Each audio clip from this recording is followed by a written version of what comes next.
يقول الناظم العمري تذكر زمان كان فيه الطيب يذكر، وذاك المجتمع ما فيه منكر وكل كان. يقول الناظم العمري تذكر زمان كان فيه الطيب يذكر، وذاك المجتمع ما فيه منكر وكل كان مشغول بحاله.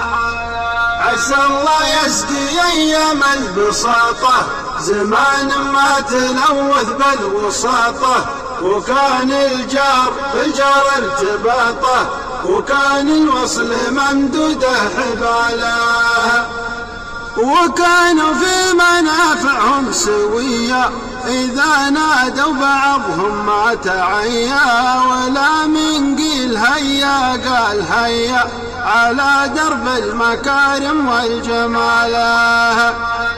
وكان الشخص يسمع قول عمه إذا ناداه حالا راح يمه، يلبي لو طلب روحه ودمه، وهذا سلم رواد الشكاله. عسى الله يسقي أيام البساطة زمان ما تلوث بالوساطة، وكان الجار بالجار ارتباطه، وكان الوصل ممدوده حباله.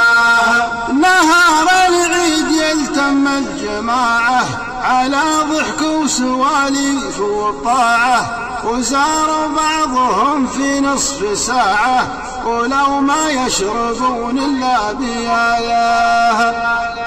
وكان الغيث ينزل كل ليلة نرى المطلع لنا سلسلة، وصارت الأرض الخضرة جميلة وشكل العشب من شافه سعاله.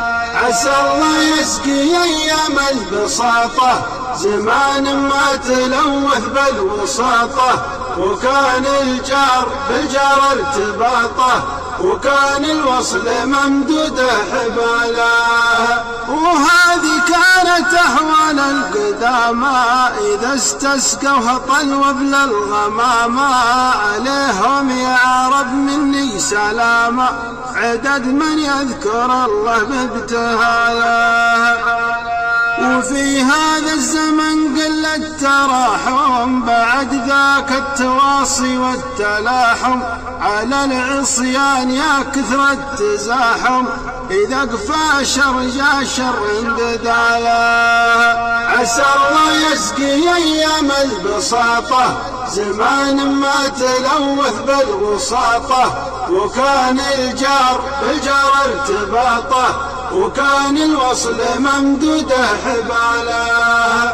كثير الناس يهوون التقاطع بعد ما كان نجم الوصل ساطع، بارز سيف الحسد مسلول قاطع، كثير من هاجر عمه وخاله. ويا كم واحد يحسد قريبه علشانه تغانى يا مصيبه، ما وده اخوه يتهنى نصيبه تشوفه ينتظر ساعة زواله. عسى الله يسقي أيام البساطة زمان ما تلوث بالوساطة، وكان الجار بالجار ارتباطه، وكان الوصل ممدوده حباله. وحنا في زمان وضعه قشر تغلب في طباعه داعي الشر، قليل ما تجد لك كلمة بشر فقدها الرجل حتى في عياله. نصلي في السنة 20 مرة للاستسقاء ولا هلي قطرة، بلانا من معاصي مستمرة ترد الخير عنا بأي حاله.